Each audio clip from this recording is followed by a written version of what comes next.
Hello everyone, welcome to our YouTube channel. आज हम questions करने वाले न्यू एजुकेशन पॉलिसी 2020 के।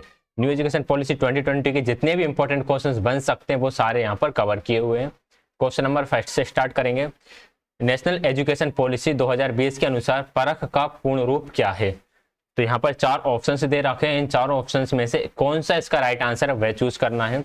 फुल फॉर्म वाले जो क्वेश्चंस आते हैं वो हमें एज इट इज याद होना चाहिए, क्योंकि यहाँ पे थोड़ा बहुत ही चेंज होता है। जैसे कि यहाँ पर परफॉर्मेंस को परफॉर्मिंग लिख दिया, यहाँ पर परफॉर्मेंस है, यहाँ पर परफॉर्मिंग लिख दिया है। अगर हम यहाँ पर और दूसरे शब्द को किसी भी एक शब्द को पकड़ लेते हैं तो असेसमेंट का तो सभी में असेसमेंट असेसमेंट असेसमेंट ही है। रिव्यू भी सेम है, सब में रिव्यू रिव्यू रिव्यू। एनालिसिस का एनालिसिस एनालिसिस एनालिसिस, सब कुछ सेम है, बस इन्होंने परफॉर्मेंस को थोड़ा बहुत चेंज कर रखा है। इसका सही फुल फॉर्म है performance assessment review and analysis of knowledge for holistic development. जितने भी हिंदी मीडियम वाले हैं वो भी ध्यान रखें कि फुल फॉर्म्स जो हैं उन्हें आप इंग्लिश में ही याद करें, क्योंकि एग्जाम में इसकी हिंदी भी आ सकती है और ये इंग्लिश में भी आ सकता है। तो अगर आप इसे इंग्लिश में ही याद रखोगे तो भी आपके लिए ठीक रहेगा। Right answer option number first रहेगा। नेक्स्ट है question number second.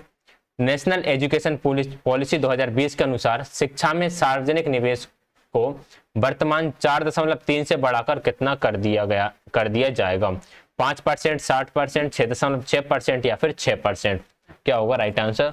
Option number second का राइट आंसर होगा ऑप्शन नंबर फोर्थ, इसे जीडीपी का 6% कर दिया जाएगा। क्वेश्चन नंबर थर्ड है, नेशनल एजुकेशन पॉलिसी 2020 किसके विकास पर जोर देता है? दुनिया में सबसे अच्छा बुनियादी ढांचा, स्वरोजगार देने का प्रावधान, मुक्त शिक्षा देने का प्रावधान या फिर प्रत्येक व्यक्ति की रचनात्मक शिक्षा?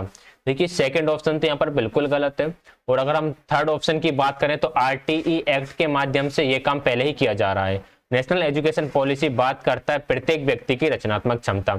अगर हर एक बच्चे में क्रिएटिव पोटेंशियल रहेगा तो सबसे अच्छा बुनियादी ढांचा भी बन सकेगा, रोजगार भी वो खुद बना पाएगा, और मुक्त शिक्षा तो पहले से ही आरटीई एक्ट के माध्यम से प्राप्त हो ही रही है। Right answer option number fourth रहेगा। क्वेश्चन नंबर फोर्थ है, केंद्रीय मंत्रिमंडल ने नई शिक्षा नीति 2020 को कब मंजूरी दी थी?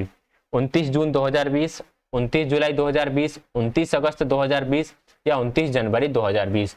तो इसे मंजूरी दी गई थी 29 जुलाई 2020 को। Option number second correct answer रहेगा। क्वेश्चन नंबर 5 है, नेशनल एजुकेशन पॉलिसी 2020 के अनुसार उच्च शिक्षा में एक मजबूत अनुसंधान संस्कृति को बढ़ावा देने और अनुसंधान क्षमता के निर्माण के लिए एक शीर्ष निकाय के रूप में किसे बनाया जाएगा? राष्ट्रीय आयोग फाउंडेशन, उच्च आयोग शिक्षा, राष्ट्रीय अनुसंधान फाउंडेशन या उपरोक्त में से कोई नहीं?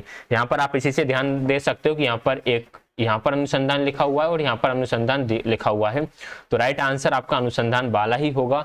Right option number third correct answer होने वाला है नेशनल रिसर्च फाउंडेशन।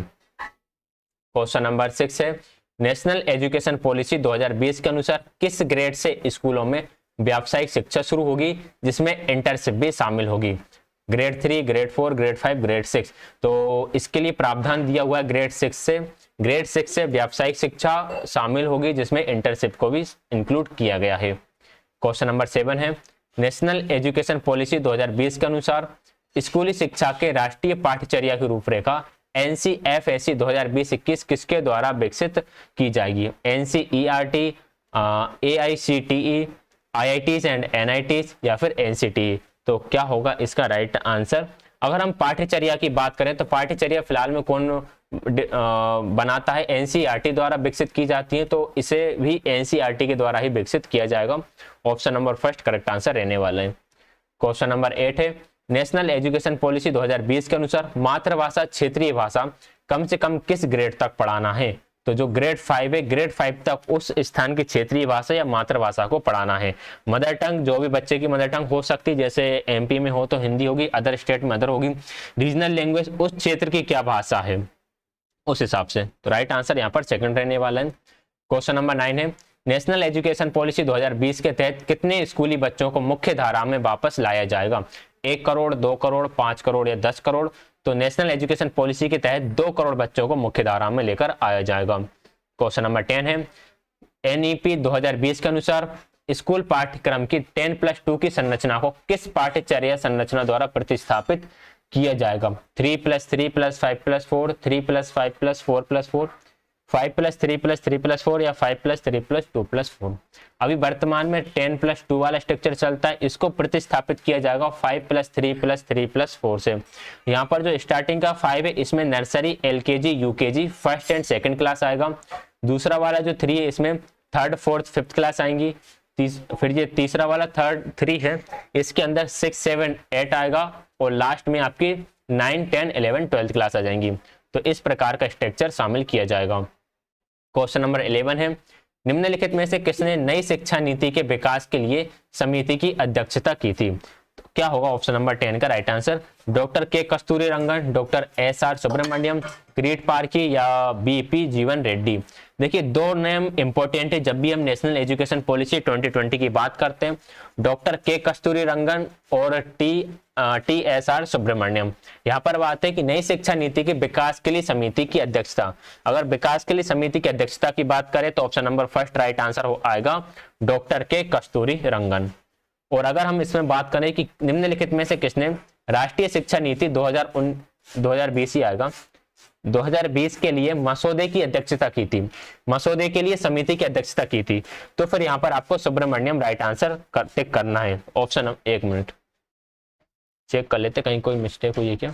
इसका राइट आंसर होगा कस्तूरी रंगन। सेकंड वाले का राइट आंसर होगा सुब्रमण्यम।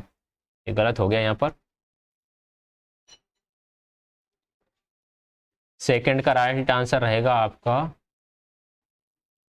TSR सुब्रमण्यम और मसौदे के लिए जो अध्यक्षता की थी वो की थी कस्तूरी रंगन ने। तो यहाँ पर राइट आंसर आएगा ऑप्शन नंबर 3। ठीक, याद रखिएगा इसको। शिक्षा पर किस राष्ट्रीय नीति ने स्कूलों में अनिवार्य कंप्यूटर शिक्षा की सिफारिश की थी? अनिवार्य कंप्यूटर की शिक्षा की सिफारिश की थी राष्ट्रीय शिक्षा पर दूसरी नीति जो कि आई थी 1986 में। क्वेश्चन नंबर 14 है, किस राष्ट्रीय शिक्षा नीति ने सामान्य स्कूल प्रणाली और निजी स्कूलों और नवोदय विद्यालयों को बंद करने की सिफारिश की क्योंकि वे शैक्षणिक अंतर को बढ़ा रहे थे? तो शिक्षा पर संशोधित दूसरी राष्ट्रीय नीति जो कि 1992 में आई थी, इसने इस पर बात की थी। शिक्षा पर कौन सी राष्ट्रीय शिक्षा नीति आयोग की रिपोर्ट और सिफारिशों पर आधारित थी?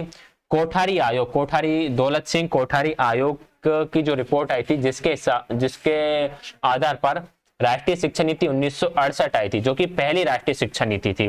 तो पहली राष्ट्रीय शिक्षा नीति कोठारी आयोग पर आधारित थी। Right answer option number first रहेगा।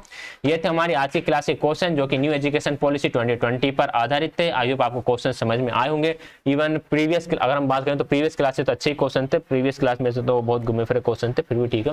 वीडियो पसंद आए वीडियो को लाइक शेयर, चैनल को सब्सक्राइब कर दीजिएगा। कोई भी डाउट हो तो उसके लिए आप कमेंट कर सकते हैं। वीडियो देखने के लिए आप सभी का बहुत बहुत धन्यवाद।